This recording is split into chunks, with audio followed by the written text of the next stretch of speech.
ایک دفعہ ایک صحافی اپنے پرانے ریٹائرڈ استاد کا انٹرویو کر رہا تھا اور اپنی تعلیم کے پرانے دور کی مختلف باتیں پوچھ رہا تھا۔ اس انٹرویو کے دوران نوجوان صحافی نے اپنے استاد سے پوچھا، سر ایک دفعہ آپ نے اپنے لیکچر کے دوران کانٹیکٹ اور کنیکشن کے الفاظ پر بحث کرتے ہوئے ان دو الفاظ کا فرق سمجھایا تھا۔ اس وقت میں کنفیوز تھا اور اب چونکہ بہت عرصہ ہو گیا ہے مجھے وہ فرق یاد نہیں رہا۔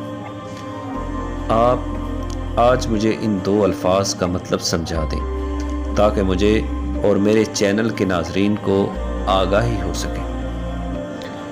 استاد مسکرایا اور اس سوال کے جواب دینے سے کتراتے ہوئے صحافی سے پوچھا، کیا آپ اسی شہر سے تعلق رکھتے ہیں؟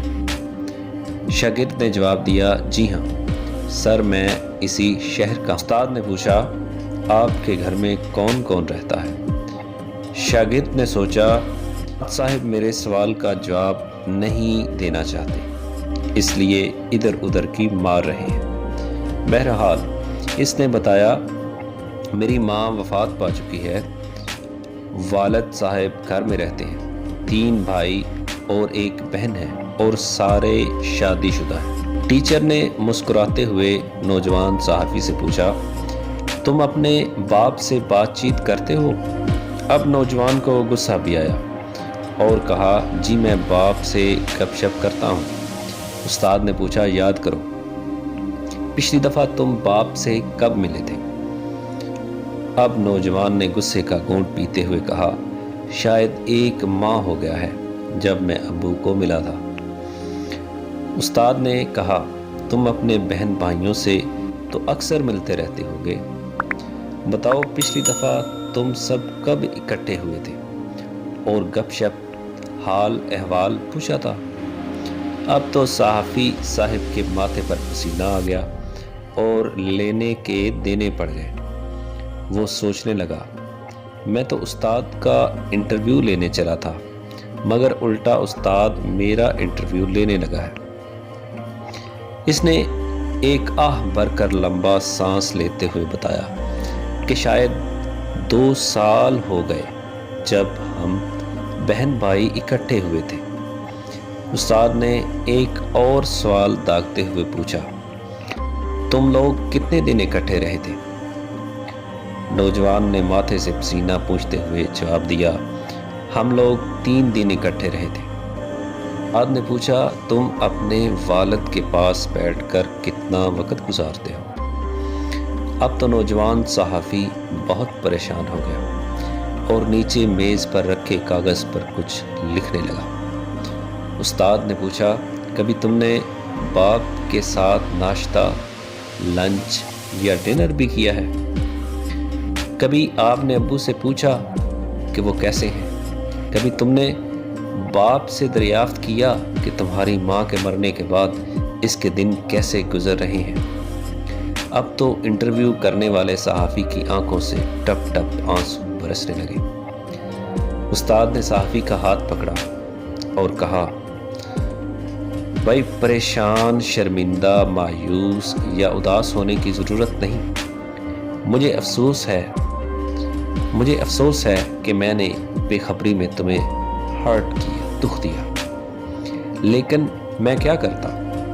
مجھے آپ کے سوال کانٹیکٹ اور کنیکشن کا جواب دینا تھا۔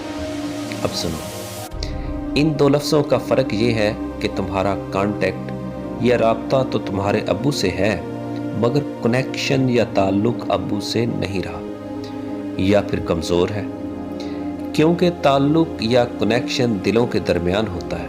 جب کنیکشن یا تعلق ہوتا ہے تو آپ ایک دوسرے کے ساتھ وقت گزارتے ہیں، ایک دوسرے کا دکھ درد بانٹتے ہیں، ہاتھ ملاتے، گلے سے لگتے ہیں اور ایک دوسرے کے کام خوشی بخوشی سر انجام دیتے ہیں۔ جیسے ایک معصوم بچے کی ماں اس کو سینے سے لگاتی ہے، چومتی ہے، بغیر مانگے دودھ پلاتی ہے، اس کی گرمی سردی کا خیال رکھتی ہے، جب وہ چلنا شروع کرتا ہے تو سائے کی طرح اس کے پاس رہتی ہے تاکہ وہ گر نہ جائے، کوئی غلط چیز نہ کھا لے۔ گر پڑے تو اس بچے کو گلے سے لگا کر چپ کراتی ہے۔ تو میرے پیارے شاگرد، آپ کے باپ اور بہن بھائیوں کے ساتھ صرف کانٹیکٹ یا رابطہ ہے، مگر آپ کے درمیان کنیکشن یا تعلق نہیں ہے۔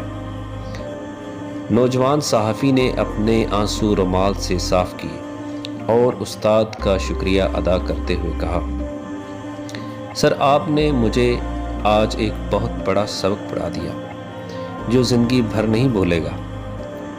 آج ہمارے معاشرے کا یہی حال ہے کہ ہمارے آپس میں بڑے رابطے ہیں مگر کنیکشن بالکل نہیں۔ آج فیس بک پر ہمارے 5000 فرینڈز ہیں مگر حقیقی زندگی میں ایک بھی نہیں۔ آج ہم صبح سویرے سینکڑوں دوستوں کو گڈ مارننگ کہہ کر بغیر خوشبو کے پھول بھیجتے ہیں، حقیقی زندگی میں ایک پھول کی پتی بھی نہیں ملتی۔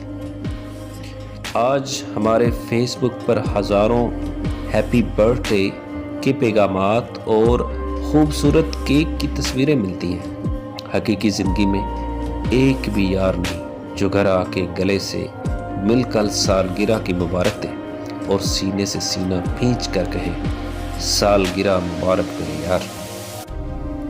آج ہم تمام لوگ اپنے کاموں میں مصروف ہیں اور کاغذ کے بے خوشبو پھولوں اور بڑے کیک کی تصویروں سے دل بہلاتے ہیں۔ کسی عزیز کے بچھڑنے پہ چند تعزیتی الفاظ اور رشتوں کے سارے تقاضے پورے ہو جاتے ہیں۔